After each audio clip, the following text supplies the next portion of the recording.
ఈసాట్ వీక్షకులకి నమస్కారం.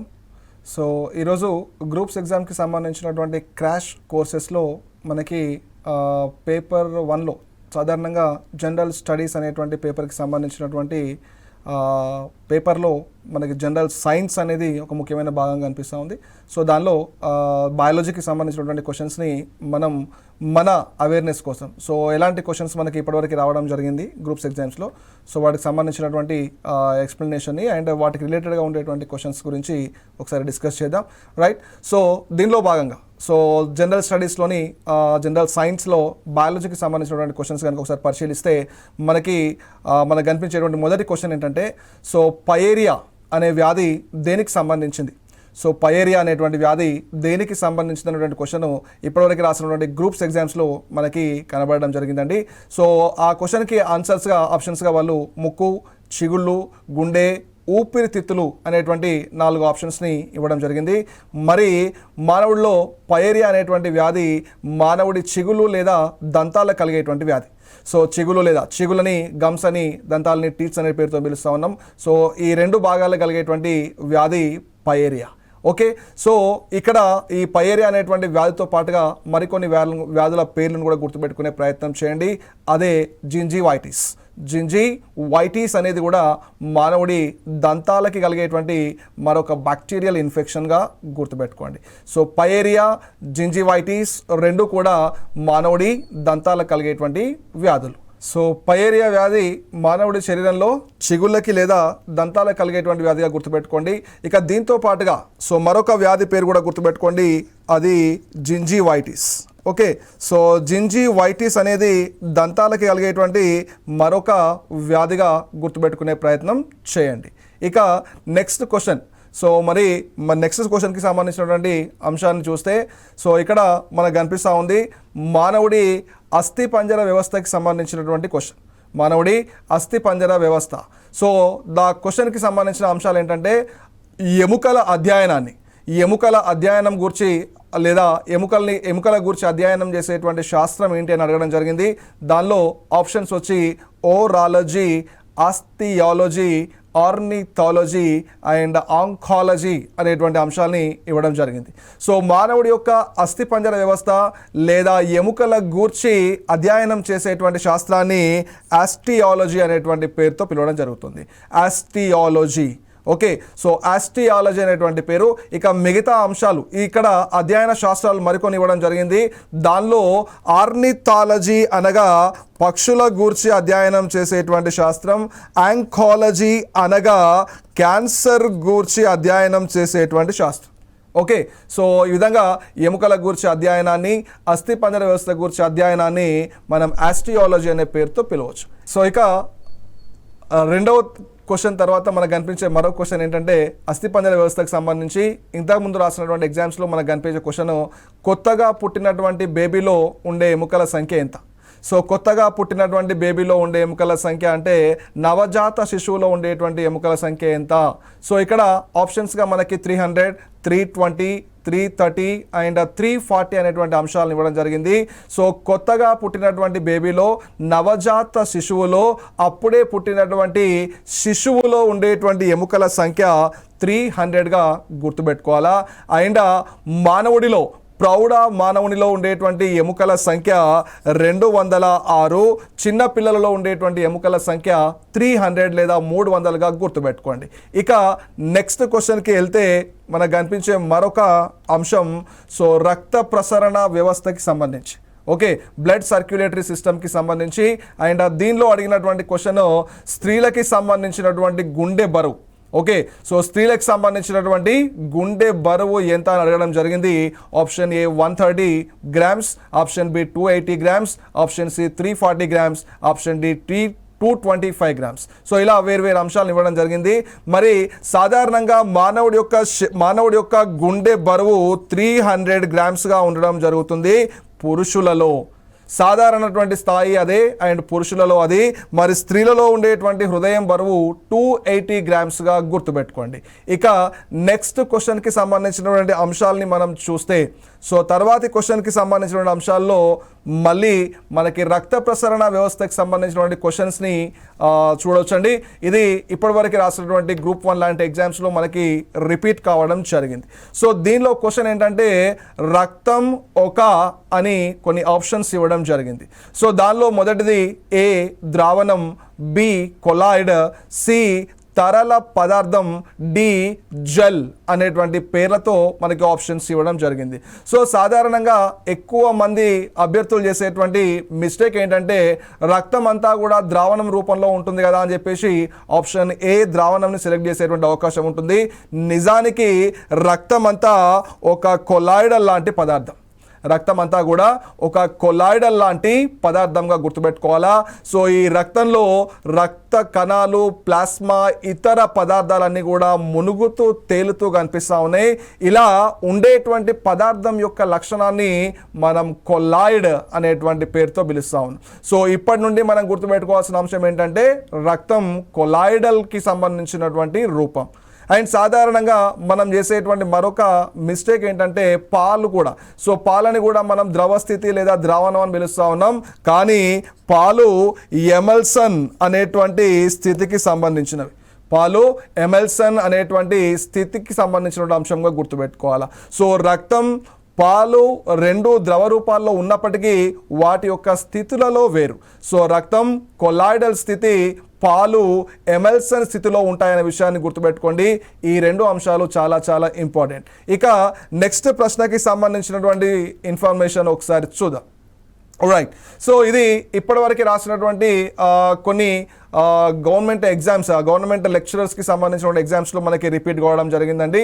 సో ఇది శ్వాస వ్యవస్థకి సంబంధించినటువంటి క్వశ్చన్, రెస్పిరేటరీ సిస్టమ్కి సంబంధించినటువంటి క్వశ్చన్. సో దానిలో సిలికోసిస్, ఓకే, సో సిలికోసిస్ అనేటువంటి వ్యాధి శరీరంలో ఏ అవయవానికి కలుగుతుందని అడగడం జరిగింది. దానిలో ఆప్షన్స్గా ఆప్షన్ ఏ ఊపిరితిత్తులకు కలుగుతుంది, ఆప్షన్ బి మూత్రపిండాలు, ఆప్షన్ సి నరాలకి సంబంధించినటువంటి వ్యాధి, ఆప్షన్ డి కాలేయానికి కలిగేటువంటి వ్యాధి అని అడగడం జరిగింది. సో ఇక్కడ సిలికోసిస్ అనేది మానవుడి యొక్క ఊపిరితిత్తులు లేదా శ్వాస వ్యవస్థకి కలిగేటువంటి వ్యాధి. మానవుడి యొక్క ఊపిరితిత్తులు లేదా శ్వాస వ్యవస్థకి కలిగేటువంటి వ్యాధిగా గుర్తుపెట్టుకోవాలా. అండ్ ఇది శ్వాస వ్యవస్థలో దీంతో పాటుగా మనకి బ్రాంకైటిస్, ఆస్తమా అండ్ సిడరోసిస్ లాంటి వ్యాధులని కూడా గుర్తుపెట్టుకునే ప్రయత్నం చేయండి. ఇక నెక్స్ట్ అంశం, సో శ్వాస వ్యవస్థకు సంబంధించినటువంటి మరొక ప్రశ్నని కనుక చూస్తే, మానవుడు లేదా మనం పీల్చే గాలిలో ఉండే ఆక్సిజన్ ఘన పరిమాణం ఎంత అని అడగడం జరిగింది. ఇది కూడా ఇంతకుముందు రాసినటువంటి కాంపిటేటివ్ ఎగ్జామ్స్లో మనకు కనిపించిన ప్రీవియస్ క్వశ్చన్గా గుర్తుపెట్టుకోవాలా. సో మానవుడు పీల్చే గాలిలో ఉండేటువంటి ఆక్సిజన్ పరిమాణం 20%. మానవుడు పీల్చే గాలిలో ఉండే ఆక్సిజన్ పరిమాణం 20%గా గుర్తుపెట్టుకోండి. అక్యురేట్గా అయితే 21%. అక్యురేట్గా అయితే 21%. అక్కడ ఇచ్చినటువంటి ఆప్షన్స్ని బేస్ చేసుకుంటే మాత్రం 20%గా గుర్తుపెట్టుకోవాలి. ఇక నెక్స్ట్ క్వశ్చన్కి సంబంధించినటువంటి ఇన్ఫర్మేషన్ మనం ఒకసారి చూద్దాం. సో ఇది మానవుడి యొక్క సో జంతువులకు సంబంధించిన విసర్జక వ్యవస్థకి సంబంధించినటువంటి క్వశ్చన్. సో విసర్జక వ్యవస్థని మనం ఎక్స్క్రిటరీ సిస్టమ్ అనే పేరుతో పిలుస్తూ ఉన్నాం. సో దానికి సంబంధించినటువంటి అంశాల్లో ప్లనేరియా అనేటువంటి జీవిలో ఉండే విసర్జక అవయవం ఏంటి అని అడగడం జరిగింది. సో ప్లనేరియా అనేటువంటి జీవిలో విసర్జక అవయవం జ్వాలా కణాలు లేదా ఫ్లేమ్ సెల్స్, జ్వాలా కణాలు లేదా ఫ్లేమ్ సెల్స్గా గుర్తుపెట్టుకోవాలా. సో ఇలా వివిధ రకాల జీవుల విసర్జక అవయవాల నుంచి కూడా మన క్వశ్చన్స్ రావడం జరుగుతూ ఉంది. వాటి మీద కూడా మనం కాన్సన్ట్రేట్ చేయాల్సిన అవసరం ఉంది. ఇక నెక్స్ట్ మనకు కనబడేటువంటి మరొక క్వశ్చన్ ఏంటంటే విసర్జక వ్యవస్థకి సంబంధించినటువంటి క్వశ్చన్ అండి. సో దానిలో భాగంగా సో మానవుడి విసర్జక వ్యవస్థకి సంబంధించినటువంటి క్వశ్చన్ మనకి ఇంతకుముందు జరిగినటువంటి జూనియర్ లెక్చరర్స్ ఎగ్జామ్స్లో మనకి టీఎస్పీఎస్సీ వాళ్ళు కండక్ట్ చేసినటువంటి ఎగ్జామ్స్లో కనబడడం జరిగిందండి. సో మానవుని శరీరంలో యూరియా దేనిలో లేదా ఎందులో ఉత్పత్తి అవుతుందని క్వశ్చన్ అడగడం జరిగింది. మానవుడి శరీరంలో యూరియా కాలేయంలో ఉత్పత్తి అవుతుంది లేదా లీవర్లో ఉత్పత్తి అవుతుంది.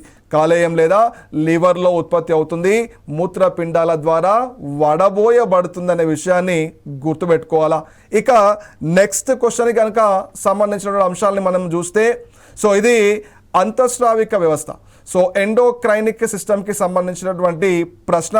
సో ఈ ప్రశ్నలో మనకి ఈ క్రింది వాటిలో మిశ్రమ గ్రంథి ఏది అని అడగడం జరిగింది. సో మానవుడి శరీరంలో ఉండేటువంటి గ్రంథులు రెండు రకాలుగా కనిపిస్తూ ఉన్నాయండి. ఒకటి నాళ గ్రంథులు, మరొకటి వినాళ గ్రంథులు. నాళ గ్రంథులు, మరొకటి వినాళ గ్రంథులు. సో ఏ గ్రంథి అయినా ఒకే గ్రంథిగా వ్యవహరిస్తుంది, అయితే నాళ లేదా వినాళ. కానీ శరీరంలో ఉండేటువంటి ప్యాంక్రియస్ లేదా క్లోమం, శరీరంలో ఉండేటువంటి ప్యాంక్రియస్ లేదా క్లోమం మాత్రమే మిశ్రమ గ్రంథిగా వ్యవహరించడం జరుగుతూ ఉంది. ఈ క్లోమం లేదా ప్యాంక్రియస్ ఉత్పత్తి చేసేటువంటి హార్మోను ఇన్సులిన్. ఈ క్లోమం లేదా ఈ ప్యాంక్రియస్ ఉత్పత్తి చేసేటువంటి హార్మోన్ ఇన్సులిన్గా గుర్తుపెట్టుకోండి. ఇక నెక్స్ట్ క్వశ్చన్కి సంబంధించినటువంటి అంశాలని మనం చూస్తే, సో ఇది కూడా మానవుడి అంతఃస్రావిక వ్యవస్థ లేదా రక్త ప్రసరణ వ్యవస్థకి సంబంధించినటువంటి లింక్డ్ క్వశ్చన్గా మనకు కనిపిస్తూ ఉంది. అదేంటంటే హెపారిన్ దేనిలో ఏర్పడుతుంది? హెపారిన్ దేనిలో ఏర్పడుతుంది? సో హెపారిన్ అనేది మానవుడి యొక్క రక్తాన్ని గడ్డ కట్టించకుండా, మానవుడి యొక్క రక్తాన్ని గడ్డ కట్టించకుండా ఉంచేటువంటి ఒక పదార్థం. సో ఇలాంటి హెపారిన్ని ఉత్పత్తి చేసేటువంటి కణాలు లివర్ సెల్స్. ఇలాంటి హెపారిన్ని ఉత్పత్తి చేసేటువంటి అవయవం లివర్ లేదా కాలేయం. అండ్ దీంతో పాటుగా మనం మరొక క్వశ్చన్ కనుక చూస్తే, నాడీ వ్యవస్థకు సంబంధించి, మానవుడి నాడీ వ్యవస్థకు సంబంధించినటువంటి క్వశ్చను. సో దీనిలో పార్కిన్సన్ అనే వ్యాధి ఏ అవయవానికి కలుగుతుంది? పార్కిన్సన్ అనే వ్యాధి ఏ అవయవానికి కలుగుతుంది? ఇది మానవుడి మెదడుకు కలిగేటువంటి వ్యాధి. మానవుడి మెదడుకు కలిగేటువంటి వ్యాధి పార్కిన్సన్. సో దీంతో పాటుగా నాడీ వ్యవస్థ కలిగేటువంటి చాలా వ్యాధుల గురించి మనం డిస్కస్ చేయాల్సిన అవసరం ఉంది. వాటి మీద కాన్సన్ట్రేట్ చేయాల్సిన అవసరం ఎంతైనా ఉంది. ఇక నెక్స్ట్ మనకు కనిపించే మరొక క్వశ్చన్ ఏంటంటే ప్రత్యుత్పత్తి వ్యవస్థకు సంబంధించినటువంటి క్వశ్చన్. సో ప్రత్యుత్పత్తి వ్యవస్థ, సో దీనిలో శిశువు లింగ నిర్ధారణని నిర్దేశించేది. సో తల్లి తండ్రి పై ఏవి కావనే ఆప్షన్స్తో మనకి ఇవ్వడం జరిగింది. సో తండ్రి యొక్క క్రోమోజోమ్ యొక్క లక్షణం ఆధారంగా శిశువు నిర్ధారణ అనేది జరుగుతుంది. సో ఇక్కడ ఇచ్చిన దానికి ఆప్షన్ బి కరెక్ట్ ఆన్సర్గా గుర్తుపెట్టుకోండి. ఇక అదేవిధంగా మనకు కనిపించే మరొక ప్రత్యుత్పత్తి వ్యవస్థకి సంబంధించినటువంటి క్వశ్చన్ ఏంటంటే ఆమ్నియోసెంటాసిస్ అనే పద్ధతి ద్వారా ఏం తెలుసుకోవచ్చని అడగడం జరుగుతూ ఉంది. సో ఆమ్నియోసెంటాసిస్ అనే పద్ధతి ద్వారా తల్లి గర్భంలో ఉండేటువంటి పిండం యొక్క స్థితిని నిర్ధారించవచ్చు. తల్లి గర్భంలో ఉండేటువంటి పిండం ఆడ మగ అనేటువంటి అంశాన్ని నిర్ధారణ చేసుకోవడానికి ఉపయోగించేటువంటి ఒక పద్ధతి ఆమ్నియోసెంటాసిస్ అనేటువంటి పద్ధతి. ఓకే, సో అదేవిధంగా మరి మరొక క్వశ్చన్కి సంబంధించిన ఇన్ఫర్మేషన్ చూద్దాం. సో ఇది మానవుడి జ్ఞానేంద్రియాలు, సెన్స్ ఆర్గాన్కి సంబంధించినటువంటి క్వశ్చన్. సో దీనిలో చెవిలో ఉండే ఎముకల సంఖ్య అని అడగడం జరిగింది. చెవిలో ఉండే ఎముకల సంఖ్య 6గా గుర్తుపెట్టుకోండి. ఓకేనా? సో ఇక్కడ లాజిక్గా మనం ఆలోచించాల్సినటువంటి క్వశ్చన్ ఏంటంటే చెవిలో ఉండేవి 3 కానీ చెవులలో ఉండేవి మాత్రం 6. సో ఇక్కడ ఇచ్చిన క్వశ్చన్ చెవిలో అయితే 3, చెవులలో అడిగిండు కాబట్టి 6గా గుర్తుపెట్టుకోవాలా.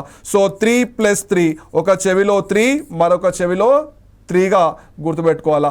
చెవిలో అంటే 3, చెవులలో అంటే 6గా గుర్తుపెట్టుకునే ప్రయత్నం చేయండి. ఇక నెక్స్ట్ మనకు కనబడేటువంటి మరొక క్వశ్చన్ ఏంటంటే మైక్రోబయాలజీకి సంబంధించినటువంటి క్వశ్చన్. సూక్ష్మ జీవ శాస్త్రానికి సంబంధించినటువంటి క్వశ్చన్. సో అదేంటంటే క్యాన్సర్కి కారణమయ్యేటువంటి కారకం ఈ క్రింది వాటిలో ఏది? సో క్యాన్సర్కి కారణమయ్యే కారకం ఏది అని అంటే మానవుల్లో క్యాన్సర్ని కలుగజేసేది వైరస్. మానవుల్లో క్యాన్సర్ని కలుగజేసేది వైరస్. ఆ వైరస్కి సంబంధించినటువంటి పేరు యాంకో వైరస్. అలా క్యాన్సర్ గురించి అధ్యయనం చేసేటువంటి శాస్త్రాన్ని మనం యాంకాలజీ అనే పేరుతో పిలవడం జరుగుతూ ఉంది, యాంకాలజీ. ఓకే, ఇక నెక్స్ట్ క్వశ్చన్కి సంబంధించినటువంటి ఇన్ఫర్మేషన్ని ఒకసారి చూసే ప్రయత్నం చేద్దామండి. అండ్ దీనిలో మనకి సూక్ష్మజీవ శాస్త్రానికి సంబంధించినటువంటి క్వశ్చన్ లేదా మైక్రోబయాలజీకి సంబంధించిన క్వశ్చన్ కనిపిస్తూ ఉంది. ఆహారం విషాహారంగా మారడానికి ఈ క్రింది వాటిలో కారణం ఏదని అడగడం జరిగింది. ఆహారం విషాహారంగా మారడానికి కారణం మరీ ముఖ్యంగా అయితే సో ఇక్కడ ఇచ్చినటువంటి ఆప్షన్స్లో ముఖ్యమైనది బ్యాక్టీరియా. ఓకే, సో బ్యాక్టీరియా వల్ల ఆహారం విషతుల్యం అవుతుంది. దాన్నే మనం ఫుడ్ పాయిజనింగ్ అనేటువంటి పేరుతో లేదా బోట్యులిజం అనేటువంటి పేరుతో పిలవడం జరుగుతుంది. ఫుడ్ పాయిజనింగ్ లేదా బోట్యులిజం. సో ఫంగై వల్ల కూడా ఆహార పదార్థాలు పాడవుతూ ఉన్నాయి, కానీ ఆహారం విషాహారం, సో ఫుడ్ పాయిజనింగ్ ఎక్కువగా బ్యాక్టీరియా వల్ల జరుగుతూ ఉంది. సో ఇచ్చినటువంటి క్వశ్చన్కి ఇక్కడ సరైనటువంటి సమాధానం బ్యాక్టీరియా. సో ఇలాంటి బ్యాక్టీరియా వల్ల కలిగేటువంటి ఆహారపు కలుషితాన్ని బోట్యులిజం అనే పేరుతో పిలవడం జరుగుతూ ఉంది. ఇక నెక్స్ట్ క్వశ్చన్కి సంబంధించిన ఇన్ఫర్మేషన్ చూస్తే బాటనీకి సంబంధించిన వృక్ష శాస్త్రానికి సంబంధించినటువంటి క్వశ్చన్ మనకు కనిపిస్తూ ఉంది. దానిలో భాగంగా ఈ క్రింది వాటిలో కాయగూరగా అల్లం అని క్వశ్చన్ అడగడం జరిగింది. దానిలో ఇక్కడ ఇచ్చినటువంటి ఆప్షన్స్లో సరైనటువంటి సమాధానం కండ కలిగినటువంటి కాండం. ఓకే, సో కండ కలిగినటువంటి కాండాన్ని మనం అల్లంగా పిలవడం జరుగుతూ ఉంది. జనరల్గా అల్లం అనేది మొక్కలో ఉండేటువంటి కాండ రూపాంతరం. ఓకే, సో మొక్కకు సంబంధించినటువంటి కాండ రూపాంతరం. అల్లం, ఉల్లి, వెల్లుల్లి, పసుపు. అల్లం, ఉల్లి, వెల్లుల్లి, పసుపు కాండ రూపాంతరాలు. అండ్ బంగాళదుంప కూడా కాండ రూపాంతరమే. అండ్ క్యారెట్, బీట్రూట్, రాడిష్ లాంటి పదార్థాలు మాత్రం వేరు రూపాంతరాలుగా గుర్తుపెట్టుకోవాలి. Okay, so carrot, beetroot, radish వేరు రూపాంతరాలు. మిగిలిన అల్లం, పసుపు అండ్ బంగాళదుంప లాంటి మొక్కలన్నీ కూడా కాండ రూపాంతరాలుగా గుర్తుపెట్టుకోండి. సో ఇది కూడా ఎక్కువసార్లు కన్ఫ్యూజ్ కావడానికి అవకాశం ఉన్నటువంటి క్వశ్చన్. ఇక నెక్స్ట్ మనకు కనిపించే మరొక అంశం ఏంటంటే సో పోషక పదార్థాలు పోషణకి సంబంధించినటువంటి క్వశ్చన్. సో ఇక్కడ ఏమడుగుతున్నాము అంటే రసాయనికంగా చక్కెర. So based on chemical nature what is or which is a sugar అని అడుగుతా ఉన్నాడు. దానిలో మనకు కనిపించేటువంటి ముఖ్యమైనటువంటి ఆప్షన్ ఏంటంటే గ్లూకోజ్. ఓకే, సో రసాయనికంగా చక్కెర అనేది ఒక గ్లూకోజ్. ఓకే, అండ్ పాలలో ఉండేటువంటి చక్కెర లాక్టోస్. చెరుకులో ఉండేటువంటి చక్కెర సుక్రోజ్. అండ్ పండ్లలో ఉండేటువంటి చక్కెర ఫ్రక్టోస్. ఫ్రూట్స్లో ఉండేది ఫ్రక్టోస్. ఇక్కడ ఇచ్చినటువంటి క్వశ్చన్కి కరెక్ట్ సమాధానం ఆప్షన్ బి, గ్లూకోజ్గా గుర్తుపెట్టుకోండి. So chemically the sugar is a glucose. ఇక నెక్స్ట్ క్వశ్చన్కి సంబంధించినటువంటి అంశాన్ని కనుక మనం పరిశీలిస్తే సో ఇది కూడా పోషక పదార్థాలకి సంబంధించినటువంటి క్వశ్చను. సో దీనిలో అత్యంత తీయని ప్రకృతి సిద్ధ పంచదార అని అడగడం జరిగింది. సో ఇక్కడ ఇచ్చినటువంటి ఆప్షన్లలో అతి తీయటి ప్రకృతి సిద్ధ పంచదార ఫ్రక్టోస్. ఓకే, సో ఇక్కడ ఇచ్చినటువంటి ఆప్షన్స్లో అత్యంత తీయటి ప్రకృతి సిద్ధ పంచదార. సింపుల్గా చెప్పాలంటే స్వీటెస్ట్ షుగర్ ఏంటి? సో ఇచ్చిన ఆప్షన్స్లో స్వీటెస్ట్ షుగర్, అన్నిటికన్నా స్వీటెస్ట్ షుగర్ ఏంటంటే ఫ్రాక్టోస్. ఓకే, సో ఆల్రెడీ మనకు తెలుసు గ్లూకోజ్ని సాధారణ చక్కెర అని, అండ్ లాక్టోజ్ని పాలలో ఉండే చక్కెర అని, సుక్రోజ్ని చెరుకులో ఉండేటువంటి చక్కెరగా మనం పిలవడం జరిగింది. సో ఇక్కడ ఇచ్చినటువంటి క్వశ్చన్కి సరైనటువంటి సమాధానం ఆప్షన్ బి ఫ్రాక్టోస్. ఇది అత్యంత తీయటి ప్రకృతి సిద్ధ చక్కెర. ఇక నెక్స్ట్ క్వశ్చన్కి సంబంధించినటువంటి ఇన్ఫర్మేషన్ని మనం చూస్తే తినుబండారాలలో ఎక్కువగా ఉపయోగించే కృత్రిమ చక్కెరకి ఉదాహరణ. ఓకేనా, సో ఇది కూడా ఇంతకుముందులా వచ్చినటువంటి ఎగ్జామ్స్లో మనకు క్వశ్చన్ కనిపిస్తూ ఉంది. తినుబండారాల్లో అంటే సాఫ్ట్ డ్రింక్స్లో అండ్ స్వీట్ షాప్స్లో స్వీట్స్ తయారు చేసేటువంటి స్వీట్స్లో ఎక్కువగా ఉపయోగించేటువంటి artificial sugar aspartame అనేటువంటి అంశాన్ని గుర్తుపెట్టుకోవాలా. ఇక మరొక క్వశ్చన్ మనకు కనిపిస్తూ ఉంది. ఒక ద్రావణంలో ఉండేటువంటి చక్కెరను లేదా చక్కెర శాతాన్ని కొలిచేటువంటి సాధనం. ఒక ద్రావణంలో ఉండే చక్కెర శాతాన్ని మనం సాకరీ మీటర్ అనేటువంటి పరికరంతో కొలవడం జరుగుతూ ఉంది. So option A is the correct answer. ఇక నెక్స్ట్ క్వశ్చన్ కనుక వెళ్తే మనకు కనబడే మరొక క్వశ్చన్ పోషణకి సంబంధించి. ఓకే, సో పోషక పదార్థాలు పోషణకు సంబంధించి. సో ఇక్కడ ఈ క్రింది వాటిలో మాంసకృత్తుల రకాలు అని అడగడం జరిగింది.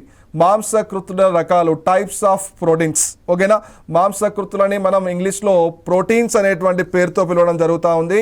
ఇక్కడ ఇచ్చిన ఆప్షన్స్లో ప్రోటీన్స్ రకాలు ఏంటి అనంటే simple protein, conjugated protein, derived protein. Simple protein, conjugated protein, derived protein అనేవి ప్రోటీన్లకు సంబంధించినటువంటి రకాలు. సో ఇచ్చిన ఆప్షన్స్లో చివరి ఆప్షన్ డి పైవన్నీ అనేది కరెక్ట్ ఆన్సర్గా గుర్తించే ప్రయత్నం చేయండి. Simple, conjugated, derived proteins are the types of proteins. Next మనకు కనబడే మరొక క్వశ్చన్ ఏంటంటే రక్త ప్రసరణ వ్యవస్థకు సంబంధించినటువంటి క్వశ్చన్. సో రక్తం గడ్డ కట్టడంలో ఆలస్యం అవడానికి కారణం ఈ క్రింది వాటిలో దేని లోపం అని అడగడం జరిగింది. సో రక్తం గడ్డ కట్టడాన్ని ఆలస్యం చేసేటువంటి విటమిన్ లేదా గాయాలైనప్పుడు రక్తాన్ని గడ్డ కట్టించకుండా ఉంచేటువంటి విటమిన్ కే. సో సింపుల్గా చెప్పాలంటే విటమిన్ కే లోపం వల్ల రక్తం గడ్డ కట్టడంలో ఆలస్యం అవుతుంది. శరీరంలో విటమిన్ కే లోపిస్తే అధిక రక్తస్రావం జరుగుతుంది. ఇది చాలా ఎక్కువ సార్లు రిపీట్ అయినటువంటి క్వశ్చన్. ఓకే, ఇక నెక్స్ట్ క్వశ్చన్కి సంబంధించిన ఇన్ఫర్మేషన్ని మనం ఒకసారి చూద్దాం. సో ఇక్కడ ఫ్రూట్స్కి సంబంధించి లేదా విటమిన్స్కి సంబంధించిన క్వశ్చన్ మనకు కనిపిస్తూ ఉంది. సో పండిన నిమ్మ పళ్ళలో ఉండేటువంటి విటమిన్. సో జనరల్గా నిమ్మ పళ్ళలో లేదా లెమన్స్లో ఎక్కువగా ఉండే విటమిన్ మనందరికీ తెలుసు. సో విటమిన్ సి అనేది లెమన్ అండ్ ఆరెంజ్ లేదా ఉసిరి. ఓకే, నిమ్మ, నారింజ, ఉసిరి లాంటి ఫలాలని సిట్రస్ ఫలాలు అనే పేరుతో పిలుస్తూ ఉన్నాం. ఇలాంటి సిట్రస్ ఫలాలలో ఎక్కువగా ఉండేటువంటి vitamin C.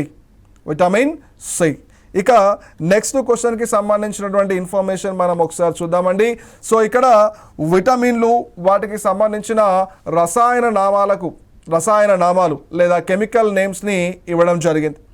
So vitamin D యొక్క రసాయన పేరు, విటమిన్ డికి సంబంధించిన రసాయన పేరు ఏంటని ఇక్కడ అడగడం జరుగుతూ ఉంది.